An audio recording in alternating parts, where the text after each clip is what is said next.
Namaste Devi Pranamami Hari Priya.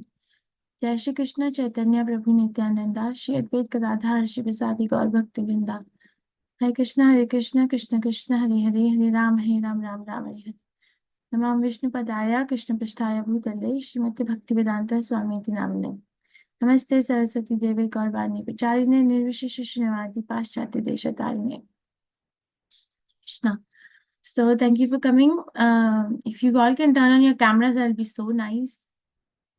So we discussed, we are reading from Bhagavad Gita, chapter 8, Attaining the Supreme. Let's pay our obeisance to Srila Govinda. Hare Krishna. Before we proceed, we have studied, Arjuna asked how many questions to Krishna in 8th chapter, in the beginning of the chapter? 8 How many questions. How many questions? 8 questions. Very nice. He asks 8 questions, and then Krishna answers 7 out of 8 questions by the verse 4. And then he spends a lot of time answering the last question, which is what? What is the last question that Arjuna asked Krishna? Oh my God. Prayanakale, Mataji. Huh? Prayanakale? About how to leave the body. How to remember me when at the time of death. at the time of death. Very nice. All of you are right.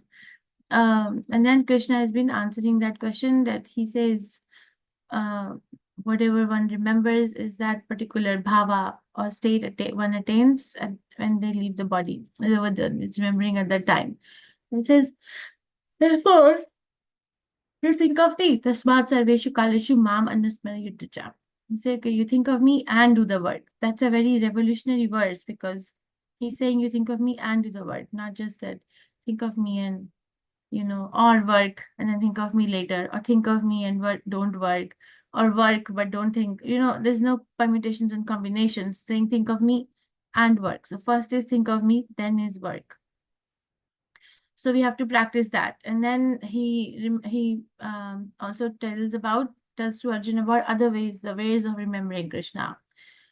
He talks about different types of yoga practices, the Shadachakra yoga, by meditation. And then he says in Shadachakra yoga or in Bhakti yoga, he wants to be remembered as a person, Krishna as a person.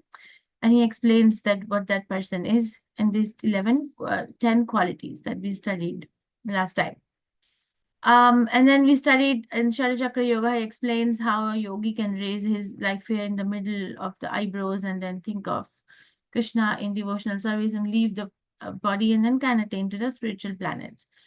But that looks very cumbersome to all of us, I guess, right? So the simplest way is to chant the Hare Krishna mantra. And then Krishna says that pure devotional service is the best way of remembering Krishna. For that, he encourages by glorifying bhakti.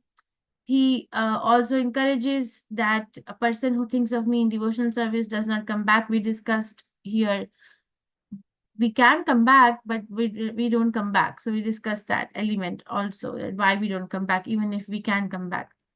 And if he also gives a warning that if we don't think of him and aspire for some other higher planet, then it's going to be still filled with misery. Okay, now in this particular, I'll finish the chapter to this. In this particular section, he's continuing to encourage Arjuna, or even all of us, that continuing to encourage Arjuna and each one of us that come to Krishna and Goloka Vrindavan, or spiritual planets.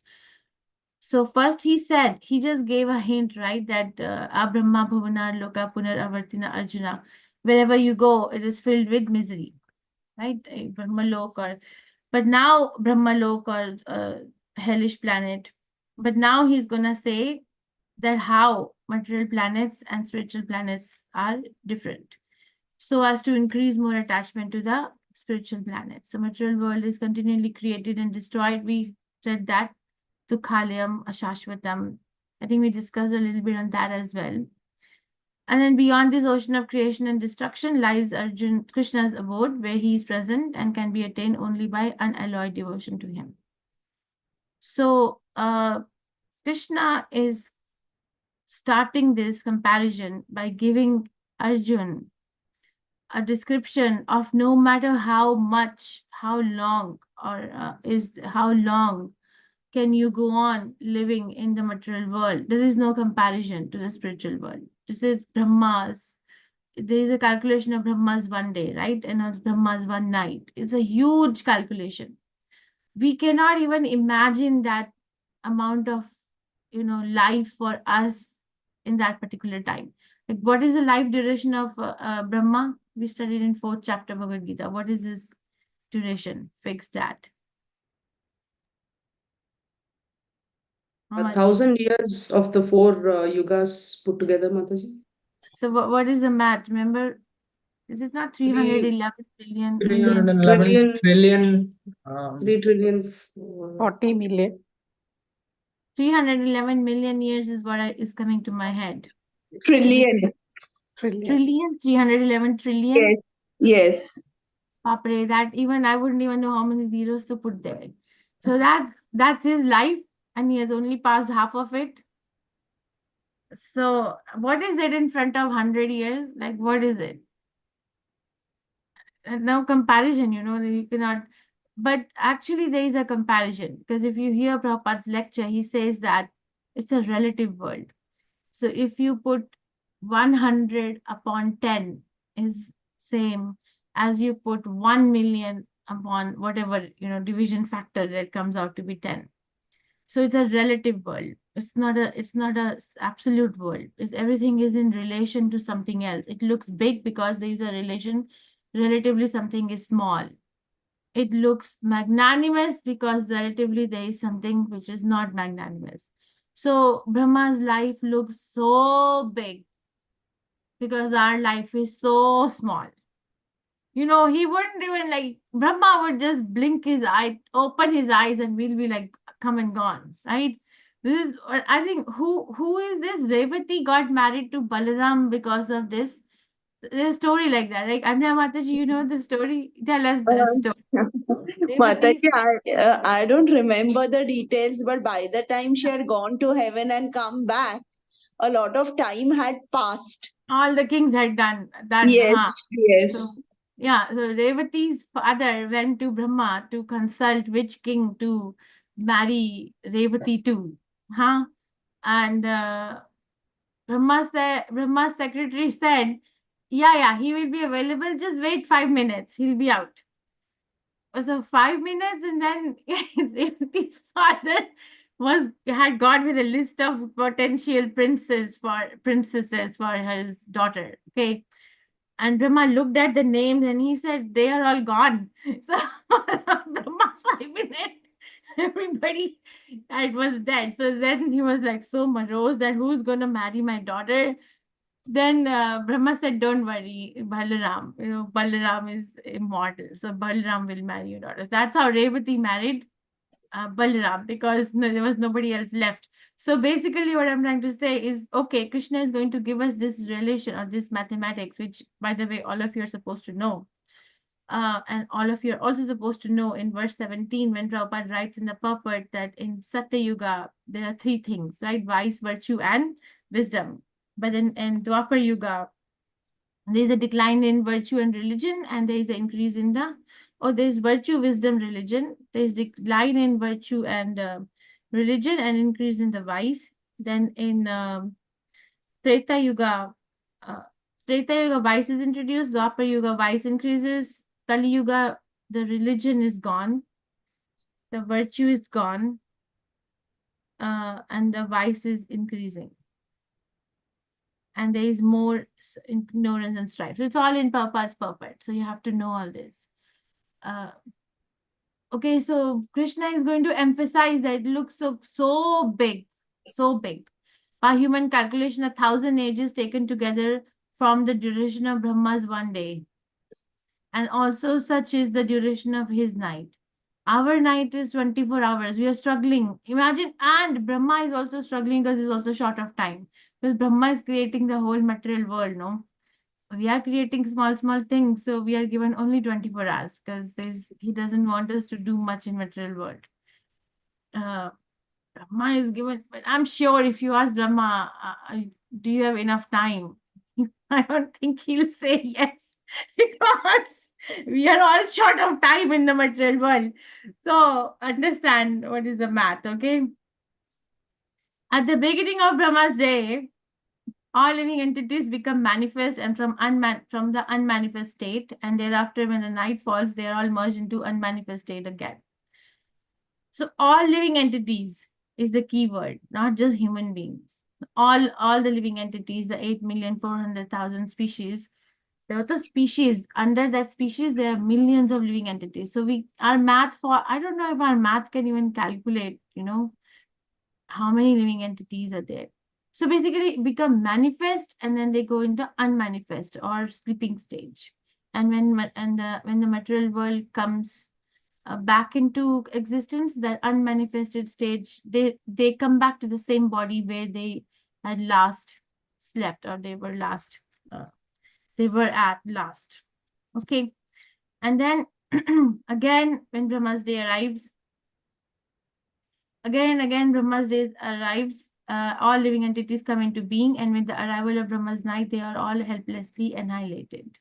So we are quite helpless in that way, that we are first of all bound by our time factor, and then we don't have a control over our death. Do we have a control over our death? We're trying to control, we're trying to be little controllers, that I can control my life, I can control my mind, I can control this, I can control that, but can we control our death? One person asked me one time, the yogis can. Is that true? Yogis can control their death? Mataji, but they can quit their body whenever they want to, like at the time of Yeah. Uttarayana. That is it, no, Mataji? Yeah, so they can delay their death or they can modify, but they cannot not die. They have to die. Everybody has to leave this body because this body is a junction, and we can't go on sitting in one place. We have to reach the destination. Or for how long are we going to wear the same clothes? I am saying all this, but not like I'm looking forward to die. because because my Guru Maharaj said, okay, we say we have to die and there's Krishna and you think of Krishna, practice all this and you'll be fine. Still there is this fear of death. So I asked him, he said the fear of death is because you don't know where you're going to go. It's not just the process of death is not going to be so painful anymore, that's for sure. But the fear lies, according to what he told me, is where are you going to go next? You don't know that. So as you advance in bhakti, you become more and more sure of your destination, and then the little bit of fear that's there will also go. Okay, so we have that leverage, and hopefully we can give it to others as well. Okay, so at the beginning of Brahma's day, all living entities become manifest from unmanifest stage, and at night they merge into unmanifest state again. It's not that the soul dies. It doesn't die. It just gets subdued. But Krishna now says, what about his place? What about his place that he's inviting each one of us to? I have a funny realization on it, but I'll say. I'll read the verse and I'll tell you when I read this verse, what comes to my mind. Parastasmatu bhava anyo vyakta avyaktat sanatanaha yasa sarveshu bhuteshu nasyasu na vinashyati. So parastasmatu bhava anyo vyakta avyakta sanatanaha, which means that parha means transcendental, right? Tasmat means beyond, and bhava means nature. So there is this transcendental place, and there is this yet another unmanifest, yet there is another nature which is eternal and is transcendental to this manifested and unmanifested matter.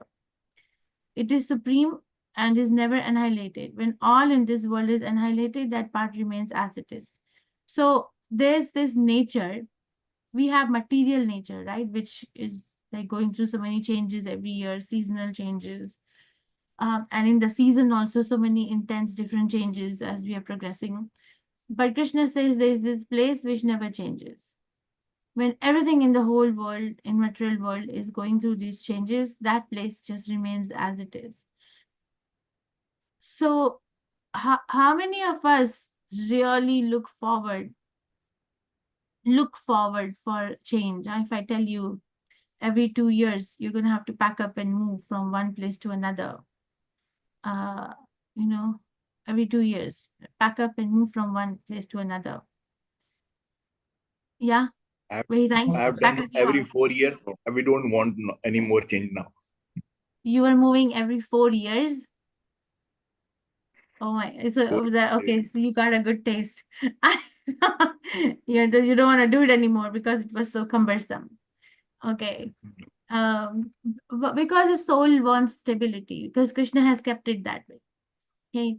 Okay, but then there is this also contradiction. Why? Because we don't look forward for change, but we also have a desire for change.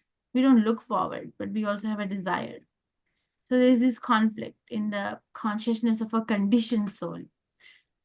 Okay, it's not like, okay, you can't be, don't we say, okay, let's go for a vacation. What does a vacation mean? What does it mean? Change. It's a break, Mhm. Mataji, yeah, a change. Yeah, so you're going through living a life like apparently monotonous, now break it, take a break, and then come back to this monotony. So we don't look forward, but we also have a desire. So, but because that's there, because of what? Because Why of is the it? material nature, Mataji, the miseries and That's a everything. principle. It's a principle-based answer. Very nice. You're right, but go more specific. She's a Bhakti Shastri is a thought-provoking class. We don't look forward, but we also have a desire. And what makes this disparity in our nature? Because it's okay to be wrong. Speak your mind out.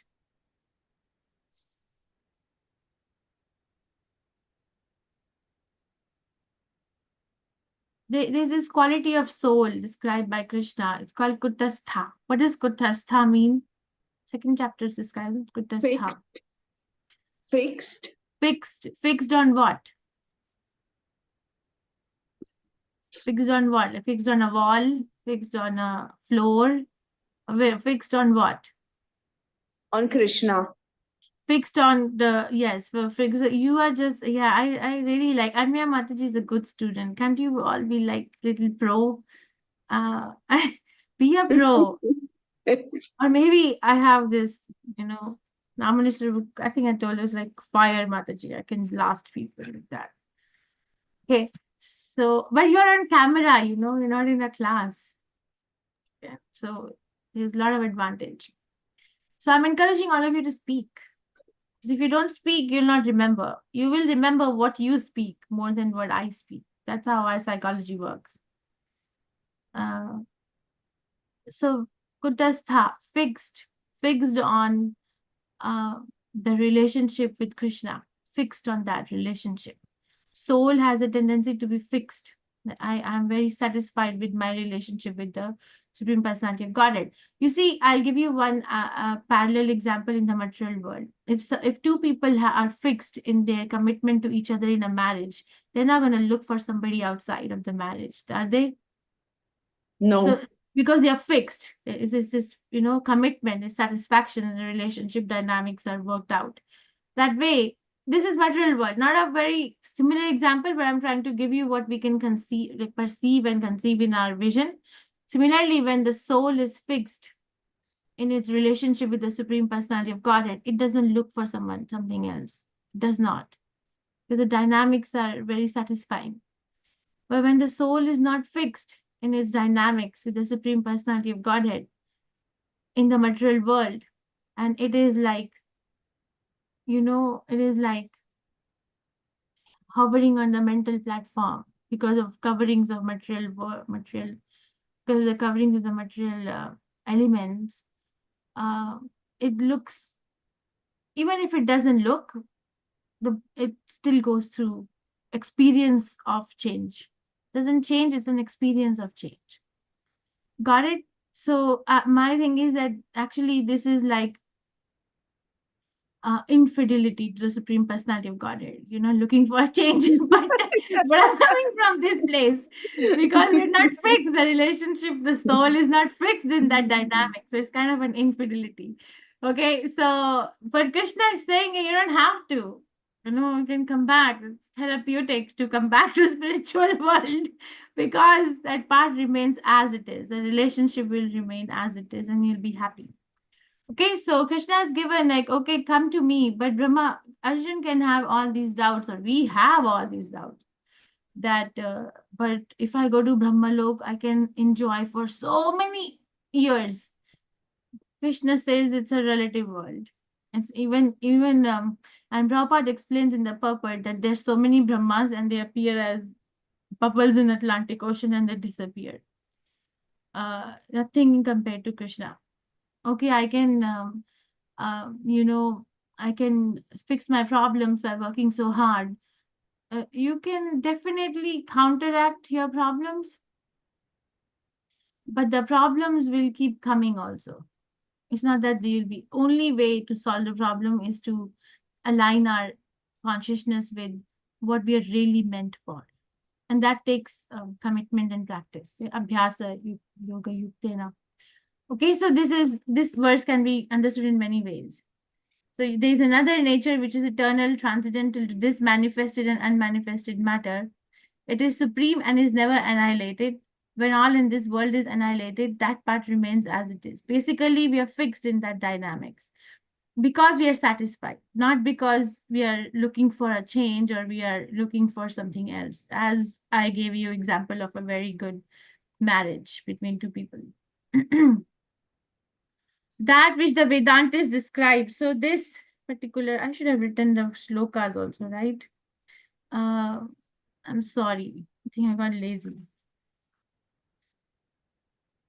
That which the Vedantis describe as unmanifest and infallible, which is known as supreme destination, that place from which, having attained it, one never returns, that is my supreme abode. So this is basically an open invite to all the living entities to come back to that supreme destination where we don't have to go through something which we don't like. And we cannot go through we cannot go to that place unless and until we are able to, we are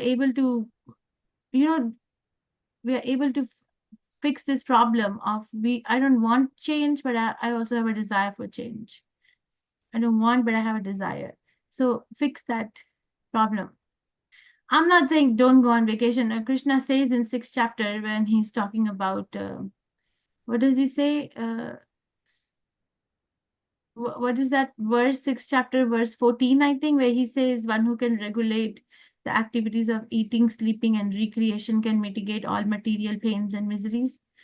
So, okay, this is recreation. Krishna is not saying don't recreate, don't go out and don't take care of the change, but he's saying that go out, but don't get lost in it.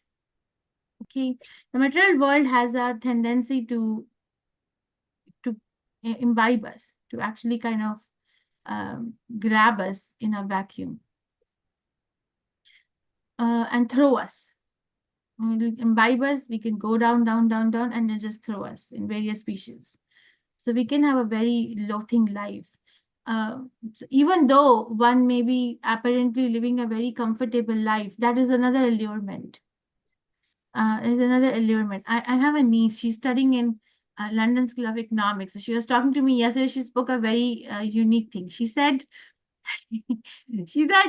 after people have a certain amount of money, she's studying economics, and she's doing internship in this very big Rothschild bank or something. She says, after people have certain amount of money, after their real needs are met, whatever, now define your needs. The basic needs are same, but above that, okay, I want to live in a house, but I want to live in a house with 30 bedrooms and 20 bathrooms.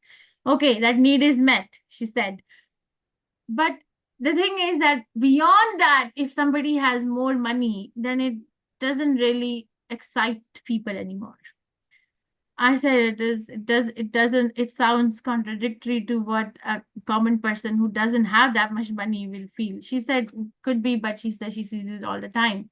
That after, let's say somebody's making $100 million a year, and then they 40% goes in tax. So basically lump sum $50 or $60 million comes in their hand, and then they're able to meet all their needs and their needs, okay, 20 cars, mansion or jet or whatever, their needs, they met, okay. And now they have all this money, says, okay, doesn't excite me. Then they actually, that's why if you do a survey, I know this from medical perspective. Do you know who suffers the diagnosis of mental health disorders is maximally found in what strata of the society? Is it the people who are in the middle strata, people who are in the poverty line, or people who are on the top notch, like very, very rich? Mostly. Everywhere, notch. everybody's mad, okay, but where is it mostly diagnosed? It looks like top notch. Yeah, we are right. And the rate of suicide and the rate of completion of suicide is maximum where? Again, top notch society. Why? This is, things become so easy for them. They are bored easily. You Yeah. live with the uncontrolled mind. Mm. And it's not fixed. This infidelity nature is there with the Supreme Personality of Godhead. So it's a dangerous place. It's a very, very dangerous place. And of course, she discussed so many other things, but I thought I'll bring this up, which I thought was completely, I felt this was fascinating, because generally the agenda or the society that we live in tells us the more money you have, the more comforts you have, because money can buy comforts. But she is entering Krishna consciousness, my niece. She's entering, she's not there yet, but then she has this vision already that it's okay, you can have certain amount. Our vision will be even different than what these children are holding. That you meet your need, to define your need of having 30 bedroom, 20 bathroom house and 10 cars and all. So that's, our needs will be even different than that, right? And Yes, the Mataji.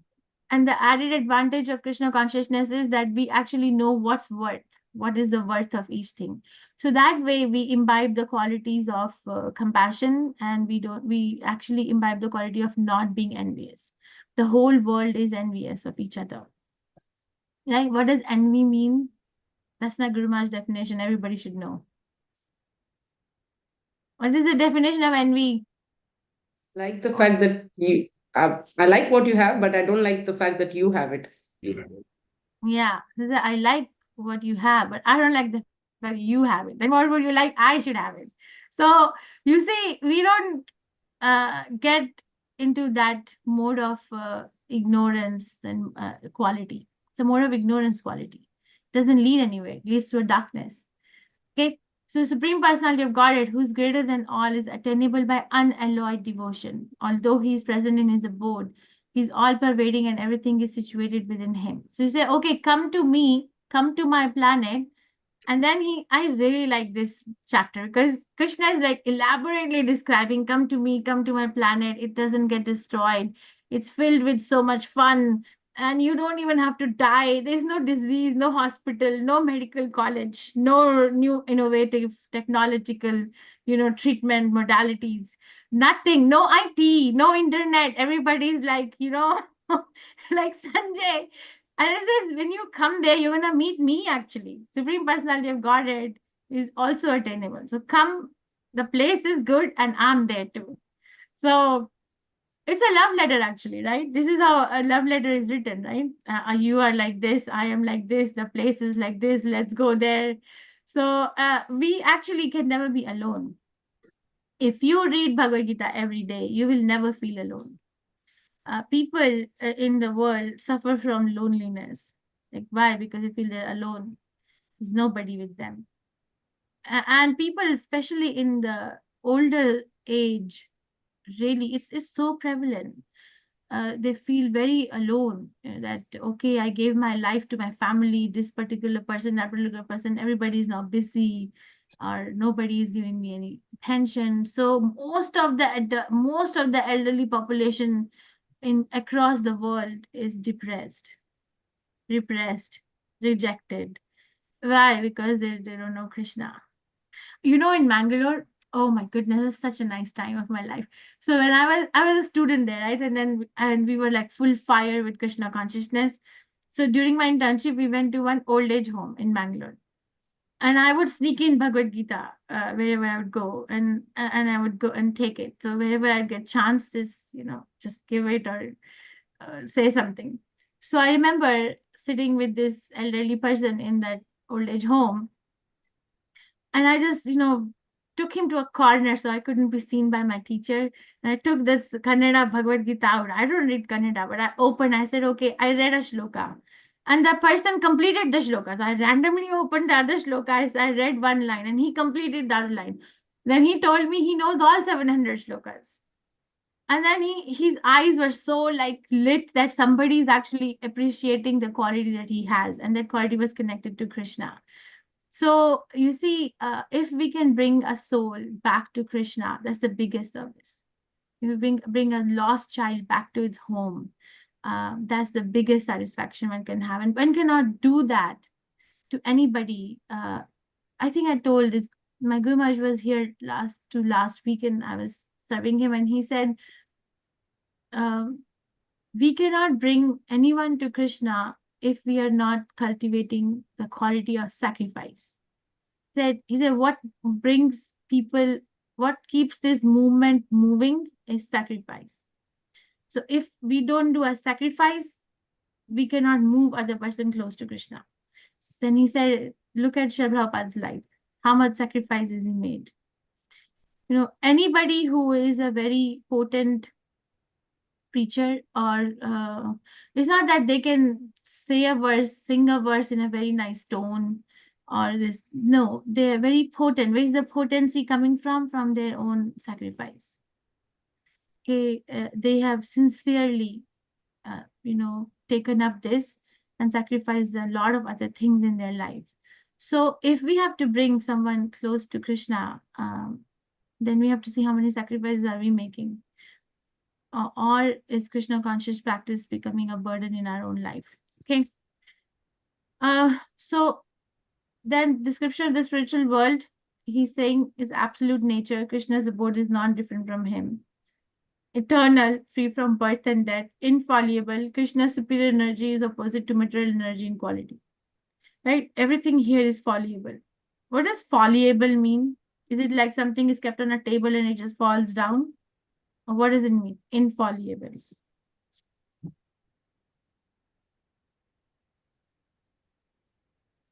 These are all, this is a summary. Change. Something that has a tendency to change is called fallible, and something that does not change even after being mixed with something is called infallible. Okay, that's a very nice insight. Okay, anyone else? This slide is a summary of all the qualities that Krishna discussed before. The summary. What does infallible mean?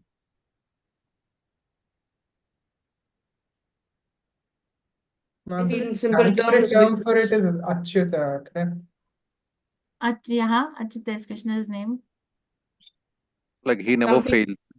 which cannot be defeated, Mataji. Never fails. Cannot be defeated. Cannot be defeated. Incapable of making mistakes. Infallible is incapable of making mistakes. Infallible means you can never forget Krishna.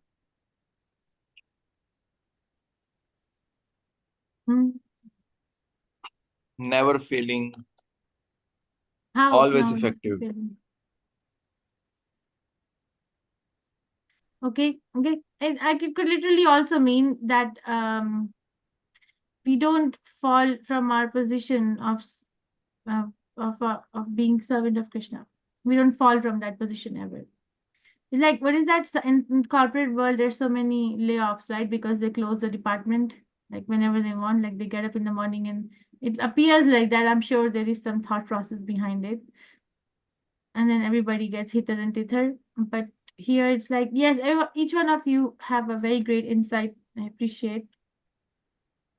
It can also literally be taken that I never fall from my relationship with Krishna. I'm always there. So I'm always remembered.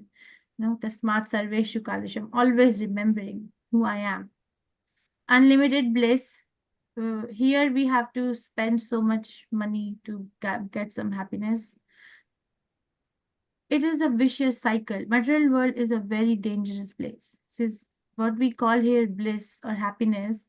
Like first we have to go through hell to earn money.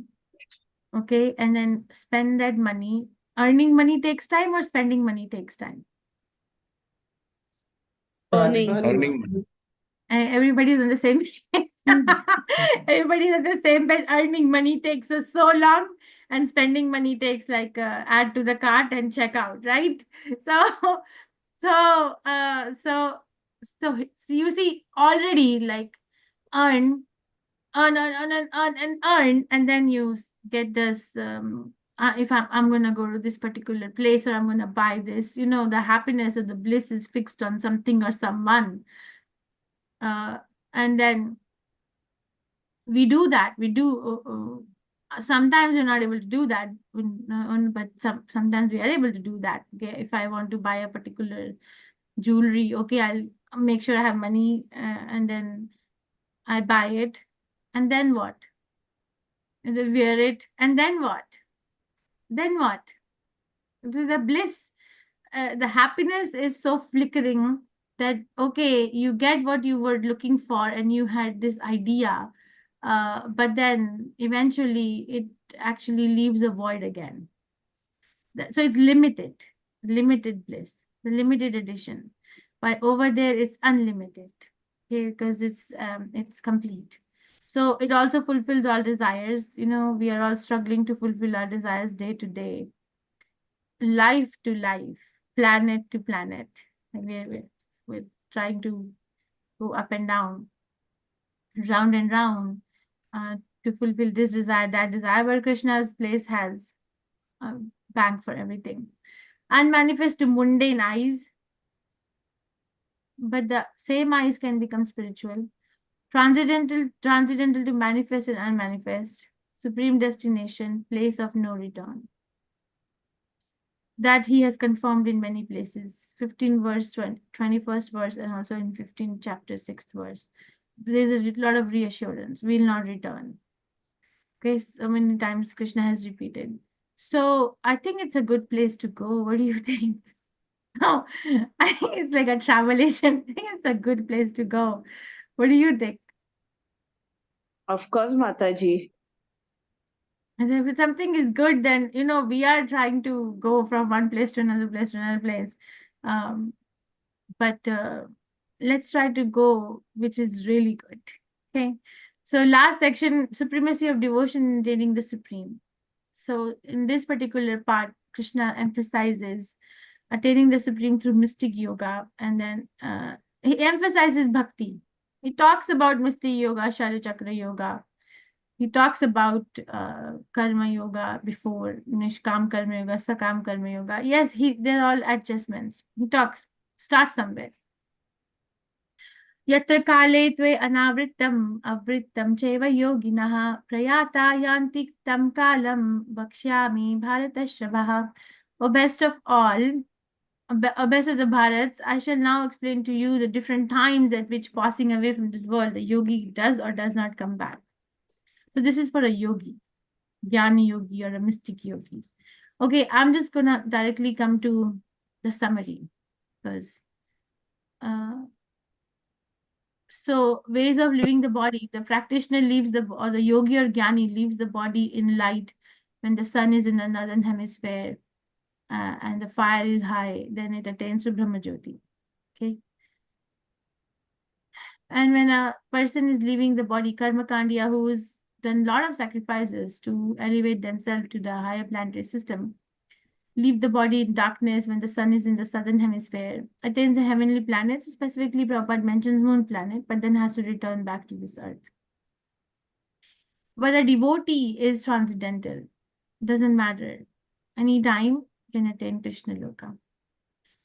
Okay, so it's a question of faith.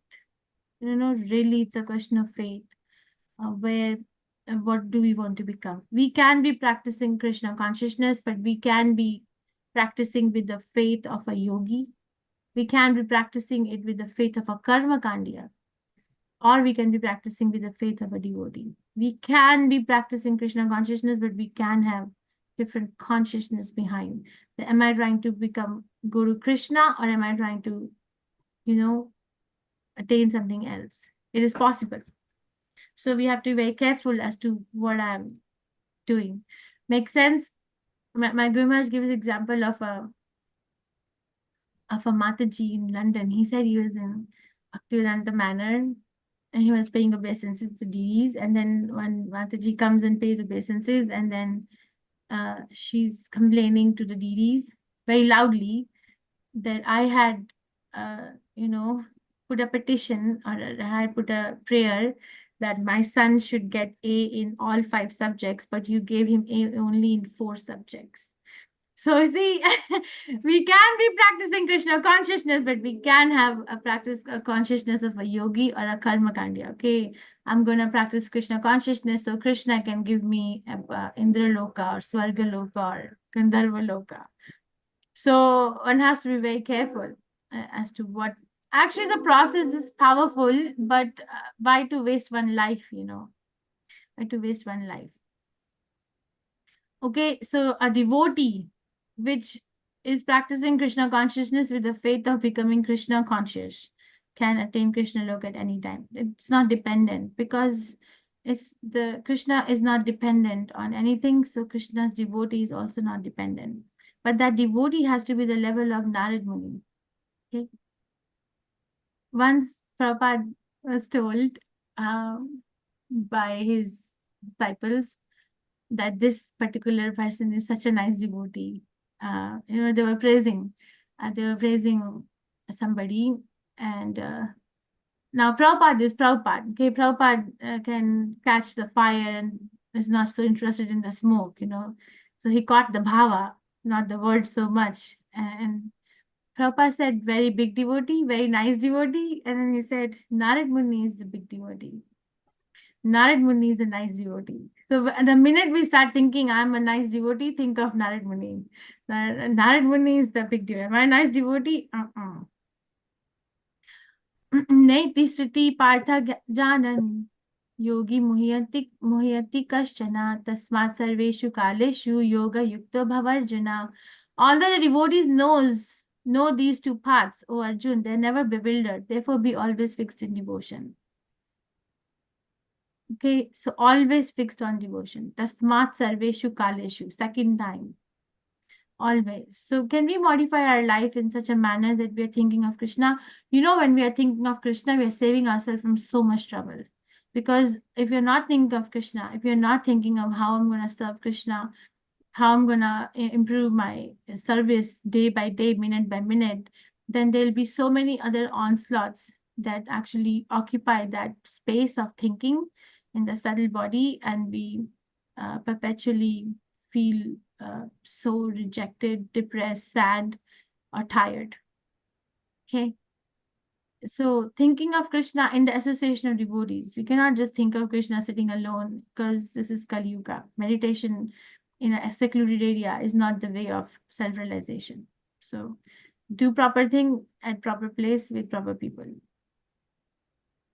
Vedeshu yagneshu tapashu chaiva daneshu yat punya phalam pratishtam atyeti tat sarvam idam viditva yogi param sthanam upaiti chaadyam.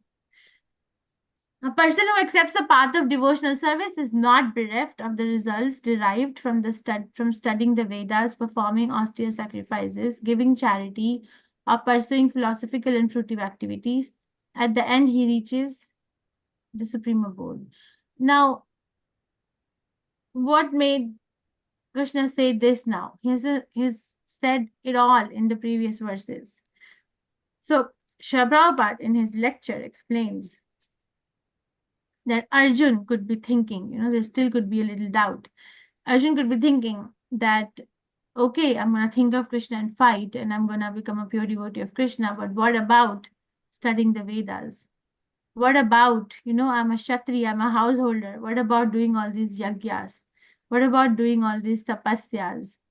Or what about giving charities? Or what about pursuing philosophical activities, fruitive activities? What about them? Am I just gonna do Krishna, Krishna, Krishna?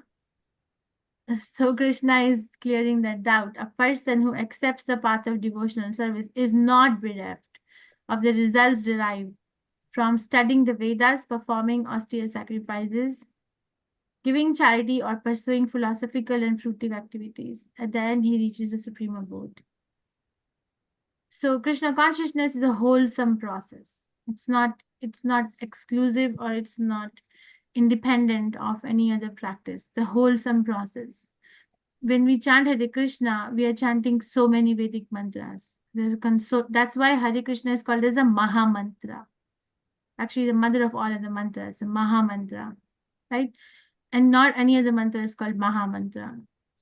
So Hare Krishna is like a wholesome mantra which has all other Vedic mantras. One can say, does it have Gayatri? Because when we have to take second initiation and chant Gayatri, yes, actually, it does have Gayatri.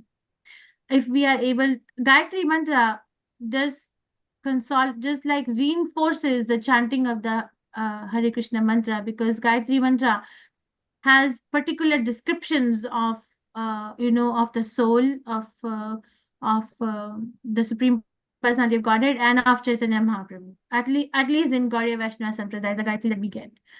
So what does it do? It actually makes us more attached to Hare Krishna mantra. It's not independent. Because when you chant those 7 Gayatris, you can know that, okay, Krishna is so wonderful. Krishna's devotees are like this. Krishna and Chaitanya Mahaprabhu is like this. And the Supreme Personality of Godhead is like this. So, and then we say, okay, I'll go back to Hare Krishna Mahamantra. Because it's so connected. Okay.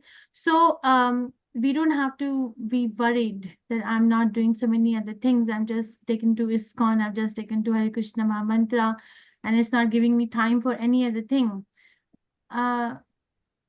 You see, because Krishna himself has said it. Now, how much are we going to accept it? That depends on our personal faith, on the statement of the Supreme Personality of Godhead. How do we develop faith? By doing devotional service in the association of devotees. Right, Nikhil Prabhu, you were we were very active in the Ratha Yatra festival at your place, right? So you think your Krishna consciousness, share your experience. Like, what does it make you feel? It makes you feel like, oh my God, I wasted my time. I could have done so many things. Or what is it? I tell you the best gain that I have received out of this Rath Yatra. We have Rath Yatra season going on in Canada. After this, we had in Fredericton. Then we had in Montreal, then in Toronto. I had to travel to Germany, so I couldn't attend the Fredericton. My wife went along with the devotees. It was there in the family. So they loved it. It was a small Rath Yatra. They loved it. It was like a family atmosphere over there. They all cooked prasad. They all slept in the Airbnb. They all did services. The biggest gain, my son, 16.5-year-old, instead of going to all other places, he said, I will volunteer in this Festival of India truck. And with Madhuha Prabhu, he went to Montreal. He did the service there. He played mridanga during the kirtan, put on the tents and everything, slept in the van there. Then he is in Toronto now. Toronto Rath Yatra is going on. He is doing services there. Yes, Yesterday was the Rath Yatra in Toronto. It's a 2-day event. Today is the, kirtan and other stuff. And prior to that, he was, in the temple. So Guru Maharaj pulled him, come, you play mridanga during the Mangal Aarti. So he got excited for that also. So that's the best thing I'm getting. The whole family is getting engaged in the services. And today is Harinam in Waterfront. So I'm leaving all my work. After this, after 2-3 hours, we'll be going to the waterfront and we'll doing Harinam there. What else I can ask for? So nice. You have to, like, it becomes so adventurous. Nothing else matters. Very nice. The whole family is now engaged. Oh, wonderful. Very nice. Anya Mataji, so how was your experience? Yeah, Mataji, very good. I went to Radha Gopinath temple in Mumbai, and there we saw the small kids, in the compound. They were doing the Rath Yatra. Small Oh my kids. God. Yeah, and then there was drama and there was dance and all. It was fun. Very nice. I didn't get a chance to go for the, pulling the Rath. I didn't get a chance, but on the first day, I saw this Ratha Yatra, the children. They were enthusiastically, pulling the Rath, and my God, they're so talented, all of them. Very nice. Amazing. The Krishna Conscious Prabhupada has given us a wholesome program. It takes care of our body, it takes care of our mind, and it takes care of our soul. Nothing else is there in the world which can actually take care of us in such a nice manner. And once we are taken care of, we'll take care of others. And if we are also sick, how will you help other person? Okay, so we finished the chapter. So attaining the Supreme. Arjun asked 8 questions. Chapter 8, 8 questions to Krishna, and then Arjun answers 7 out of 8. What am I saying? Krishna answers 7 out of 8 questions by verse 4. So third and fourth he answers. Then he spends the entire chapter explaining how to remember Krishna at the time of death. He emphasizes the importance of remembering Krishna at the time of death. And then he emphasizes that how we can remember is by practicing remembering Krishna throughout our life. And he gives us different kinds of strategies how we can practice Shadachakra Yoga or Bhakti Yoga. And he says, if you practice Krishna about me, if you practice thinking about me, you'll come to me. And then he explains what is him, like what is me, like spiritual planet, or and then he gives a comparison. Just in case, I want to stop by in some material planet before I go to spiritual planet, Krishna takes care of that desire by giving us good explanation and glimpse into what is the comparison. And then he says that at the end, he ends the chapter by saying that not that just a desire to go to other planets, but the desire to do other things other than thinking of Krishna per se is also not so important, because thinking of Krishna means, or working for Krishna means, we are actually doing everything else. Okay, it's like if you have 100 rupee note, you already have 10 rupees, you already have 80 rupees. You already have 90 rupees because you have one. So if you have Krishna, then you already have all these jnana, karma, and ashtanga, or whatever is needed. Okay, I think we finished the chapter here. Any questions, reflections, realizations, corrections? Mataji, I think we can stop going live. Kirti Mataji. Your host, Mataji, I don't have access to it. I am host.